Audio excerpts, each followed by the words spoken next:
everybody, and welcome to Music That Makes Us. I'm Jack Sapino, the producer and director of the show, and today we have on the show one of the hosts. The other one, we don't know where he is. Poor Mark. Just kidding. Tony is on the show here, and we're going to get into his career and talk about music because, hey, we don't know who you are, and we want to know who you are. You want to know who I am? Are you sure? Yes. All Yes. right. I can do this. Yes, we want to know who you are, and I want to start back when you were a child. Who influenced you to get involved with music, and how did you start playing the bass? So I grew up in Stoneham, Massachusetts, and it seemed like there was a band in every corner. It just seemed like back then, at that time period, in the 80s, there was multiple musicians. It seemed like it was an ultra musician town. Right. There was a lot of people there. So it was kind of ran with the crowd that I was in. And then my first day of high school, I happened to sit next to a kid who was quite an accomplished guitar player. They did it in alphabetical order. So, the kids are right there. And then, we got along, we hit it off. And from there, I just Right. kept it up. And so did you start playing the bass, though, or was it something that you started the guitar first? I played guitar a little bit. I didn't have I was keen to pick it up, but I'm slowly picking it up. I mean, I'm more of a better guitar player today than I was back then. But I was surrounded by guitar players. Right. I was surrounded by guitar players and drummers. Right. And it was like, everyone's like, you should play bass. So I did. How different is that, guitar from bass? Besides the strings and, what it looks like in front of you, but in general, what's the mindset of playing a bass rather than playing the guitar? I call it the tie. The tie. I call it the tie between rhythm and melody. That's how I look at it, as you're the guy who's holding it, bringing those two worlds together. So that's how I look at it. I look as an infinite building block to make them work together. And then you just ran with it. And then I ran with it. Yeah, then I ran with it a little bit, yeah. Talk to me a little bit about New England's music scene. I mean, you've been involved in many different things, shows, and theater as well. Talk to me a little bit about your experience and what you've learned from that. So I started gigging right away, early, like high school, like right around that time. Really, like right when I got out was like the real, like I started hitting the clubs like immediately at 17 hard. Started playing, and at that time you could, and there was a lot of building blocks you could do to get into it. I went to Berkeley, dropped out. Right, didn't make it, which is fine. I actually am happy with my decision. And I was playing in the Boston rock scene back then. It was huge. It was vibrant. There was a lot of original bands. Yeah. I didn't even think about the cover thing or anything like that. There was so much original music in the city, and then the city. After I'll get into it later. Like over the decades, what it started doing, it started changing and morphing into something different. But it was very big, very vibrant, and it was the thing to do. If you played, most of the people I know played original music and wanted to get better shows and better gigs. That was the goal. Right. Yeah. Absolutely. And when you talk about, performing in front of people, what does that mean to you to do that, especially at a young age? But looking back at it now, what is that experience like for you? So I don't know how a lot of other musicians look at it, but I almost look at it as performing and playing are two different things. I mean, they're related, obviously. You obviously play when you perform, but I feel when you perform, it's your outlet now. People are there to see you. They want to see you. They want to be able to enjoy a demonstration. So to me, I always say presentation's half the battle. That's my line. So how you present that performance of you playing, I think is dynamic and half the show, really. And so getting into more technical things, just curiosity, what was the first bass guitar that you played? What color was it? Oh wow, really weird. Yeah, I really think it was- weird. that's real.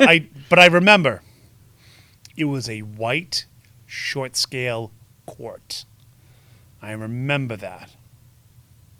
And then I moved on. Eventually, like you get the summer job where I'm going to save money and work and going to go buy this, and that was my good thing. Always to have solid gear to play. Right. You know. Right, and speaking of solid gear, right? You're around all these different people growing up, right? So, who was your biggest influences from, artists in different bands or even people around you trying to get out into that music scene? Well, without giving my age, which most people can figure it out with Google or whatever, but like, I'm a Gen X kid, so rock and roll suburbanite Gen X kid outside of a major city. Okay, Rush was a huge one. Yeah. And I think most guys my age, Rush was big. Also around that time, I liked heavier music too. So, it was Steve Harris from Iron Maiden. He wrote, he seemed like he was the band leader, the type A personality of Iron Maiden. He's the guy in the middle. He's the guy controlling the shots. He had a very dominant presence on stage, dominant in playing. 100% influence, probably even to this day. Do I listen a lot? I don't listen as much Iron Maiden as I did when I was a kid or anything like that. Maybe at the gym here and there, but definitely that was huge. And then as I wanted to get better in instruments, I got more into jazz guys.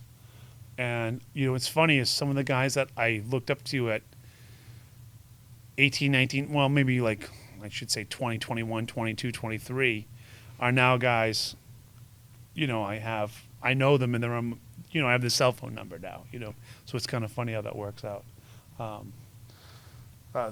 Stu Hamm was a great bass player that played with Joe Satriani. He's an acquaintance. This another jazz guy. A lot of musicians wouldn't. I should say a lot of fans might not know him, but musicians will. This guy, a Swedish bass player named Jonas Hellborg. So I've always looked up to him. Yeah.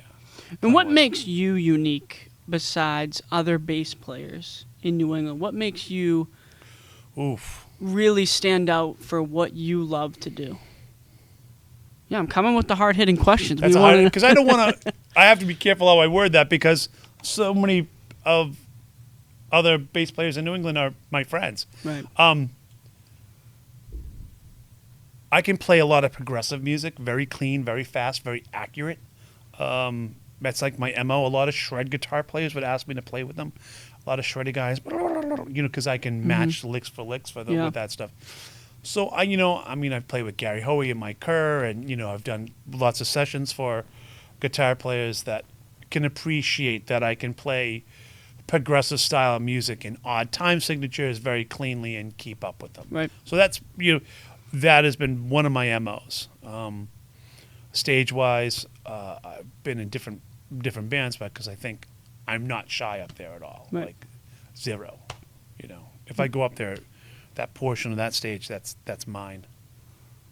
It's your domain. Yeah, I own it. That's it. Yeah. When you're up on stage, what do you think is the hardest thing about being a bass player, and what do you think that people can learn from it being so challenging, but being able to overcome it when you get up on stage? So I don't know about specifically about being a bass player, but I can speak about live. Yeah. There are so many things that are not under your control. Who's doing my sound? Did the opening band strike everything? Am I getting a sound check? Am I getting on stage on time? Number one, can I hear everybody cleanly?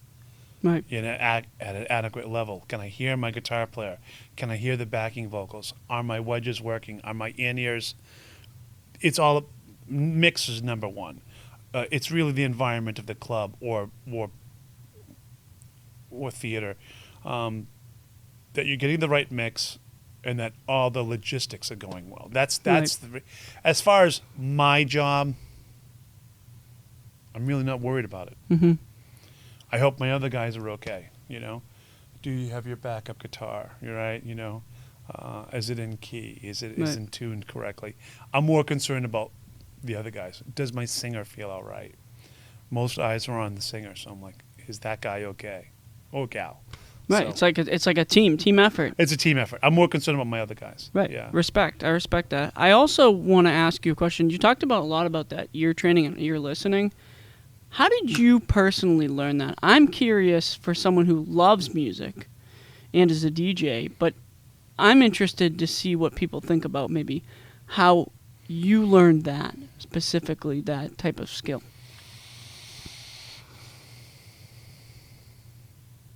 I studied with a guy that was, rest in peace, his name was Mike Turner. He gave guitar and bass lessons. And we would do, probably, I studied with him from like 16 on and off, like to like 18 or 19, like till Berkeley. And then I think I went back to him here and there, and we would go for more advanced lessons. We would do intense interval training with keyboards all the time. Da da da da da. I didn't do that whole interval learning, like what are the intervals relative to the root note, and I just did a lot of that. I did a boatload of that. It wasn't like learning a ton of cover songs, which I think it does it for most guys. For Yeah. me, I went through an actual practical learning exercise, to actually get those skills. Were you in chorus before? Or? I wasn't. Yeah. I wasn't. I went to a vocational high school Okay. that didn't have any of that stuff. Yeah. No, I was just wondering because a lot of people who are ear training usually it comes from the singing part of it. Well, for me, I would sing to the notes Okay. on the keys, Mhm. and then I would sing it on bass, and then I would always shut my eyes to shut off one sense to get the other senses to That's so interesting. Yeah, to Very different perspective. heighten it, so to speak. Yeah. Yeah. Absolutely. Let's talk a little bit about your bands. I mean, you've had so many God. bands, Yeah, right? I've been around. Been around. Yeah. What is it like to play in a band? Particularly not just a specific band, but in a band itself. I always call it it's having 3 to 4 other spouses. That's really, especially in an original band. In a cover band, it's or a working thing or a general business or a wedding band, which is usually GB based.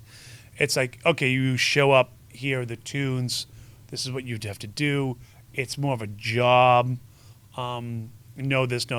Maybe it's maybe with the tribute band, there's a particular attire that you're expected to, but you're not creating per se. In an original band, you're now sharing ideas.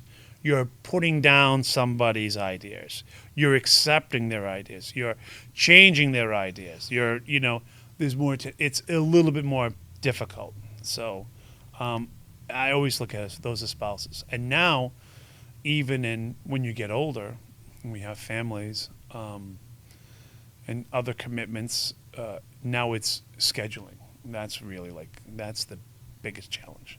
Right. Yeah. Absolutely. You get- There's a lot that goes on with scheduling. Huge. Scheduling's huge. When you were young, scheduling wasn't an issue. No. It was more like, am I hurting that guy's baby that he just brought down? Hey, this is this tune I just wrote. Here it Yeah. is. Now it's more like, can I get that guy on Tuesday night? Yeah. That's what we said to Mark, right? Yeah. Yeah, exactly. Yeah. Mark, you're wherever you are. I want to talk a little bit about your career and a little bit more about your career and what you've learned from your mistakes and kind of how you went about them. I've haphazardly went through my career. I've stumbled upon things. I've only more so gained focus, honestly, more in recent years than anything else. I've been lucky enough to work in and out in the theater scene for many years, Right. a couple of decades actually. And I also worked with Carly Simon and toured with Carly, and that was big. That helped, and that helped open the door. That opened up one door that I didn't expect to happen. That helped me immensely, actually. Absolutely. Yeah. And it wasn't so much about getting other work, it did it differently. If I can, Yeah. I might go on a little bit.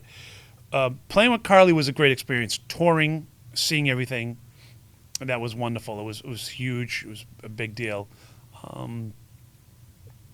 What I got from it was what life on the road was like. Right. That was really big. And then it led me to my first musical product endorsement. And product endorsements are something that has helped me a lot in recent years. I got to know a lot of manufacturers. I can't even tell you how many endorsements I have right now. I've worked with a lot of companies, even as a consultant and as an A&R guy for the companies, attracting new artists, signing new artists, consulted about their equipment, where improvements can be, where things can change. And that's been really, really wonderful. I've worked with a lot of manufacturers, and it's been eye-opening, you know. Right. Absolutely. Let's talk a little bit about sponsors involved with music and how kind of that comes about. Well, I work with a company called Mike Lull Guitars out of Washington. I have a signature bass called the TP5, which is my initials, Tony Paleo 5. But TP5, and it was something that I had design input into that I like. I've also worked with a couple other guitar companies on a minor level. GHS Strings, I'm an A&R guy for GHS Strings. I use them exclusively. I also work with a company called Tsunami Cables. It's a small cable company out of Southern California. I'm the artist relations guy. I basically sign the new artists with them. I've worked with Kerry Nordstrand pickups and Nordstrand audio. Can you explain what A&R is for those who don't know that? Artist representation. There you Right? go. So someone wants, hey, I want an endorsement. I want to get free cables. I want what I'm like, first thing I do is like, hey, I've been down this road. Tell me how it could be mutually beneficial for both parties. Right. Then let's talk. Absolutely. Yeah. I want to see them sell themselves to me because I sold myself to somebody else. Right. Yeah. Talked about a bass with your name on it. What like I have my own model that instrument. is pretty awesome itself. I feel honored. Yeah. Yeah, that's. I mean, I think that's really cool to just think about, like, to see how your career and how it has changed, and now like, you have something that really represents it. That name on there. Yeah, the name's on there. Yeah. I'm really happy about that. Yeah. Although it's quite an expensive instrument, I wish it was cheaper that I could get it in the hands of other people. I'm quite proud of it. I also work with an amplifier company, Galen Kruger Amplifiers. I don't want to leave anybody out. I'm also their Facebook admin for their user group. So I'm knee deep with these companies, and I do have a product that's coming out. I think the final version is at my house right now. My own preamp. So Oh wow. it is. You can take it and it's based off the tones that I would use, and you could plug it in. Any bass player could take it and send it to the front of the house live and get that sound, or they could take it to a recording console and plug in directly. And it's small; it's like 6 inches by 4 inches, and you can mount it to a pedal board. And it's called the Venus X. I didn't want my name on it. It's my signature print, but I didn't want my name. I wanted a product name on it. Yeah, that's awesome. And it's by a company called Sushi Box Effects out of the Chicago area. Yeah. Absolutely. Yeah, that's really cool. That's some cool stuff. Thank you. I want to talk about, music that makes us. We've only had two people on right now. A couple of people, yep. But we're looking to have more. What do you think that this show tells this audience specifically? The careers and the ins and out of the Boston music scene. And can I say, I love having Kevin on second. As not a musician, Absolutely. but someone that talks about the clubs, about the people in and out, how that community works. I think it was essential to have him on there. I can't wait to have more musicians on there, but I'm glad that we had Kevin on early so he could speak in detail about how it works and how we all kind of help and support each other and make those rounds happen. That's essential. Right. I think Kevin really talked about the behind the scenes of the music scene, which Is needed. yes, because a lot of people don't know that. Some people, you go out, you see them perform on stage, and then they go home. Yeah, It's you don't know- more you than don't know that. them. Yeah. It's more And than there's that. Way more to that. How did that person get to there? How did they get the headlining spot on Saturday night? Absolutely. What did they do to get there? What do they do to building their fan base? I mean, I remember building a fan base before the internet and going, putting flyers on cars Wow. and, paying for an advertisement in the local rags, whether the Beat magazine, and hoping to get an interview, right, or something Right. along those lines, and getting your demo reviewed A lot has changed. positively. Yeah, a lot has changed. Yeah. I want to talk a little bit more about you as an artist. What type of music do you play? What type of music do you want to play? And what have you learned from those type of genres over the years? That's a good question. There are several genres I like, but no one wants to hear, well, I like everything. Yeah. That's like, it's like saying to your significant other, well, what do you want to go, what are you in the mood for to eat? Anything you choose. Well, come on, no. So there are several genres that I like. Yeah. But there are a couple that I really like a lot, or a couple that I'd like to do. So I'm in a cult tribute band right now Right. with some great players. I'm now writing and doing some music for the Food Network. So that's been fantastic. And that kind of gets that quick arrangements, satisfies that aspect of me writing quick poppy things that are going to jump off, Yeah. out of the speaker into someone's ears quickly. But I have two loves. I love playing progressive fusion-y. I don't want to use the word jazz, although it might get labeled on it. But I do like playing instrumental progressive music, and I do like some sort of, I want to use the edgier, hard rocky type thing in general. I love it. Like, I have a big passion for EDM. I love EDM, and I know a lot of musicians are kind of look down upon that because it's sequence parts and so forth. I'm in the process of writing and merging EDM parts with real musicianship, and there's a couple of people that do it to some degree now. I feel like it's an unexplored territory, so I plan on exploring more of that. Would that be something that would be more like house EDM, or would it be something more of like a drop, So particularly, just in your opinion?